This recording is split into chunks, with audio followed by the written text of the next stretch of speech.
샬롬. 간밤에도 잘 주무셨죠? 하나님께서 오늘도 어김없이 우리에게 새날을 허락하셨습니다. 새로운 기회를 주셨습니다. 오늘도 주님 주신 이 기회를 선용함으로 하나님께 영광 돌릴 수 있기를 소망합니다. 기도하겠습니다. 아버지 하나님, 이 새벽 우리를 깨워주시고 하나님께 예배할 수 있도록 인도해 주심을 감사드립니다. 저희들 겸손한 마음으로 주님께 머리 숙입니다. 또한 주님의 도움을 요청하며 주님 앞에 무릎 꿇습니다. 오늘도 주님 도와주셔야 우리가 이 하루를 살아갈 수 있습니다. 이 하루를 선용할 수 있습니다. 주님, 연약하오니 불쌍히 여겨주시고 오늘도 우리에게 필요한 능력과 지혜를 허락하여 주옵소서. 오늘도 우리의 전 삶을 하나님께 맡겨드립니다. 주님께 영광 돌리게 하여 주시고 오늘도 주신 말씀에 순종하며 살아갈 수 있도록 은혜를 더하여 주옵소서. 예수 그리스도의 이름으로 기도하옵나이다. 아멘. 다 함께 찬송가 325장 찬양드립니다.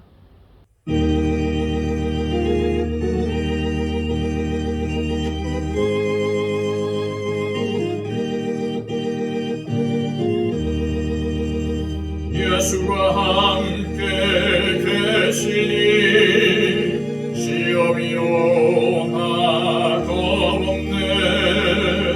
기쁨의 근원 되시는 예수를 위해 삽시다.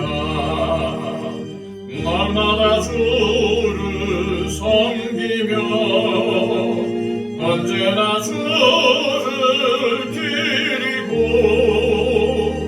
그 사랑 안에 살면서 딴 길로 가지 맙시다.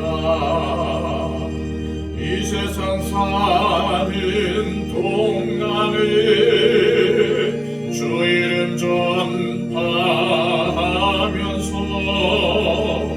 무한한 복락 주시는 예수를 위해 삽시다.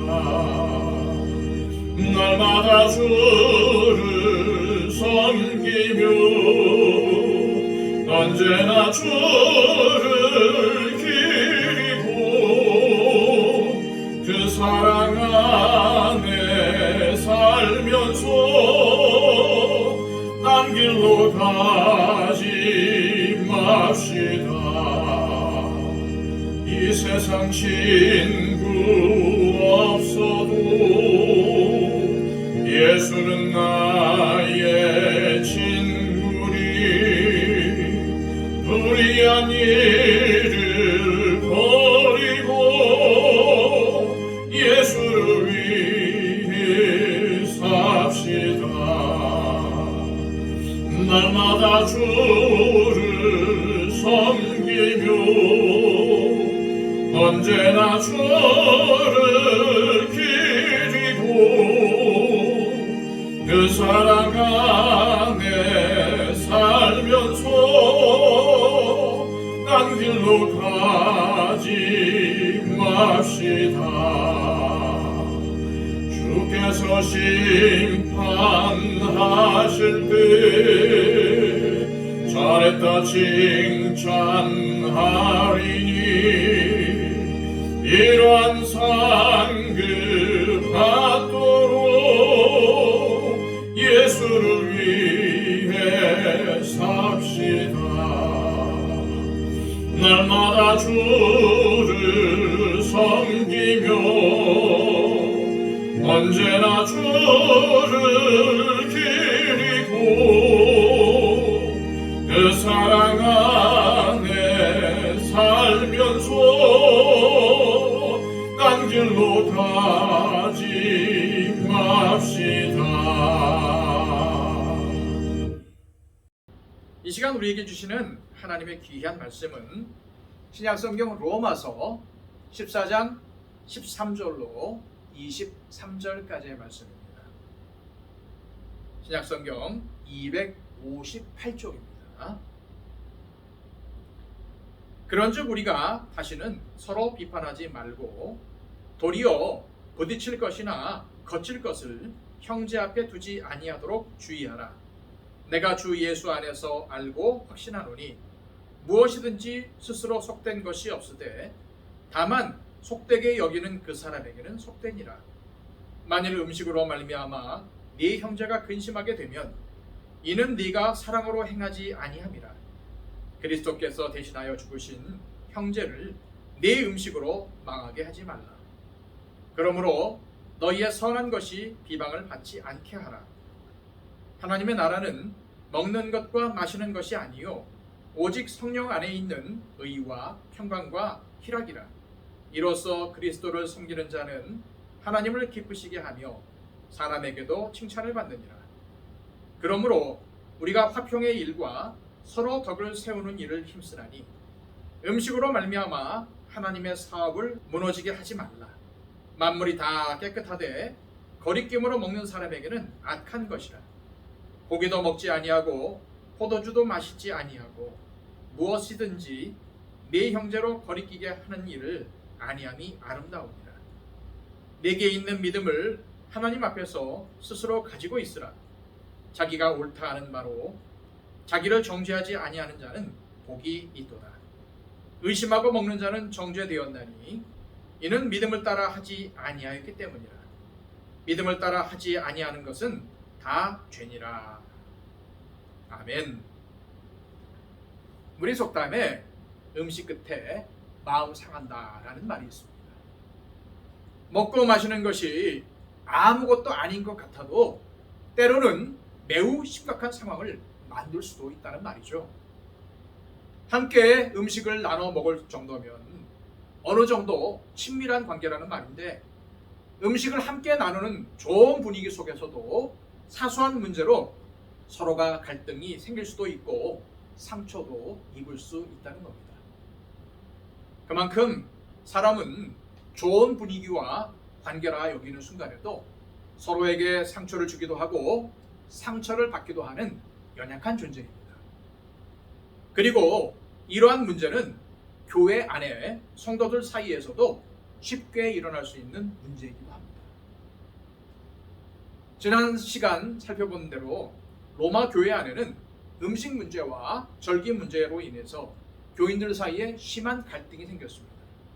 그래서 서로 비판하고 비난했습니다. 이러한 비판과 비난이 얼마나 심했던지 바울은 로마 교회에 이러한 권면을 합니다. 13절 말씀입니다. 그런즉 우리가 다시는 서로 비판하지 말고 도리어 부딪힐 것이나 거칠 것을 형제 앞에 두지 아니하도록 주의하라. 이 음식 문제와 절기 문제에 대한 비난과 비판이 얼마나 심했던지 성도 간에 부딪힐 것과 거칠 것이 되었습니다. 이 말들은 구약 성경에서 우상 숭배를 조장하던 자들에게 사용했던 말들로 같은 교회에서 함께 신앙생활을 하는 형제 자매들에게 퍼부은 비난과 비판이 그들을 믿음에서 실족하게 만드는 곧 우상 숭배에 버금가는 죄일 수도 있음을 바울은 지적한 것입니다. 사실 로마 교회는 로마에 사는 유대인들과 이방인들이 함께 모여서 한 분 하나님을 주로 고백하고 세운 교회입니다. 그런데 예수 그리스도를 믿지만 아직도 율법을 따르는 유대인들은 음식 문제에 대해서 철저한 반면 로마의 문화에 젖어 있던 사람들에게는 자유로운 면이 있었습니다. 그런 이유로 아직도 신앙에 율법이 잘 잡고 있는 사람들은 시장에서 사온 고기가 우상에게 바쳐진 것일 수도 있기에 흔쾌히 먹지는 못했을 것입니다. 그리하여 바울은 15절에 이러한 권면을 한 것입니다.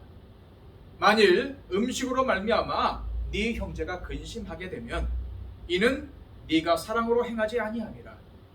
그리스도께서 대신하여 죽으신 형제를 네 음식으로 망하게 하지 말라.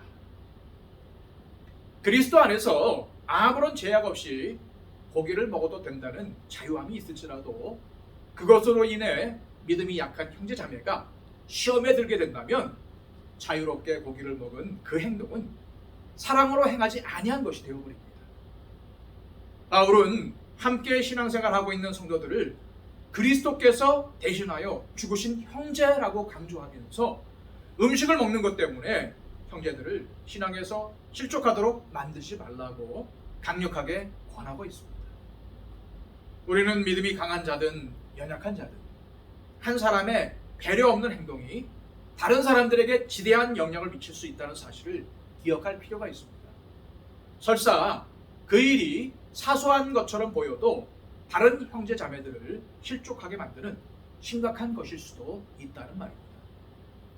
예수님께서도 마태복음 18장에서 누구든지 나를 믿는 이 작은 자 중 하나를 실족하게 하면 차라리 연자 맷돌이 그 목에 달려서 깊은 바다에 빠뜨려지는 것이 낫다라고 경고하신 적이 있습니다.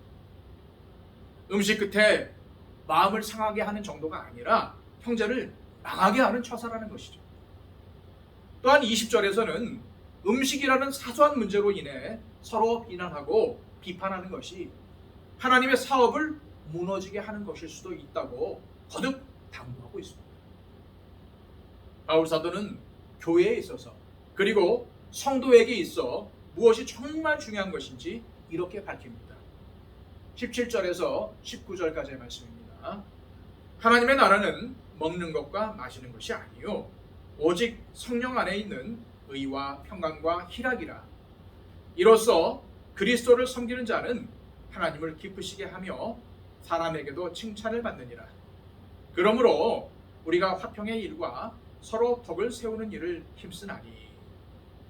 하나님께서 교회나 성도들에게 원하시는 것은 음식 문제나 절기 문제와 같은 사소한 형식적인 것들이나 교리적인 문제가 아닌 오직 성령 안에 있는 의와 평강과 희락을 추구하는 것입니다. 또한 그리스도를 전심으로 섬기는 것입니다. 그와 더불어 서로 덕을 세우는 일에 힘쓰는 것입니다. 덕을 세우는 것은 마치 집을 세우는 것과 같습니다. 따라서 교회 안에서 성도들 간에 서로 덕을 세우지 못하면 그 교회는 허물어지기도 쉽습니다. 이처럼 성령 안에서 의와 평강과 희락을 추구하고 전심으로 그리스도를 섬기며 덕을 세워가는 일은 때로는 배려와 양보가 필요하며 믿음이 약한 사람들을 위해 절제할 수도 있어야 합니다. 그러기에 바울은 21절에서 이와 같이 권고합니다. 고기도 먹지 아니하고 포도주도 마시지 아니하고 무엇이든지 네 형제로 거리끼게 하는 일을 아니함이 아름다우니라. 그렇습니다. 신앙생활은 자신이 옳다고 생각하는 바를 확신하고 행동하는 것이 아니라 하나님이 옳다고 선언하신 것을 따르는 것입니다.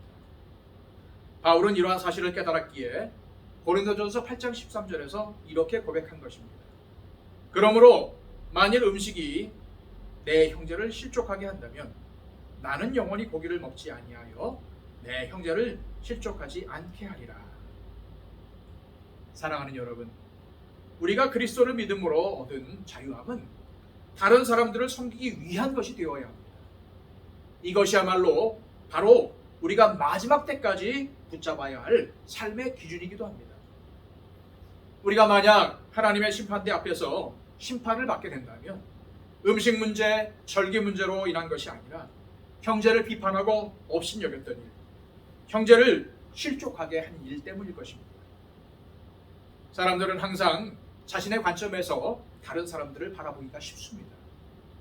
그러하기에 오늘 말씀을 통해 깨달음이 있어도 말씀대로 순종하며 철저히 자기중심적인 태도를 내려놓지 않는 이상 다른 사람을 비판하거나 믿음의 형제자매를 실족하게 하는 언행을 계속하게 될 것입니다. 사랑하는 여러분, 우리는 이미 그리스도를 위해 살기로 작정한 사람들이기에 오늘 바울 사도를 통해 주시는 말씀에 귀를 기울여 성령 안에서 항상 의와 평강과 희락을 추구하며 시시비비를 가리기에 앞서 교회와 성도 앞에서 덕을 세우는 일에 힘쓰는 성숙한 그리스도인들이 되시기를 소망합니다. 이 시간 우리 다 함께 기도할 때에 이렇게 기도했으면 좋겠습니다. 주님, 우리가 나의 관점에서 다른 사람들을 판단하고 비판하는 것이 아니라 하나님의 관점에서 그 사람을 보고 불쌍히 여기고 배려하며 그들을 높여주는 삶을 살기를 원합니다. 주님, 오늘도 주님 주신 말씀처럼 성령 안에서 의와 평강과 희락을 추구하며 전심으로 예수 그리스도를 섬기며 항상 교회와 성도들 앞에서 덕을 세우는 삶을 살아가게 하여 주옵소서. 그리하여 심판받는 사람이 아니라 주님께 칭찬받는 사람이 되게 하여 주옵소서. 이렇게 주님 앞에 기도했으면 좋겠습니다. 다 함께 기도하겠습니다.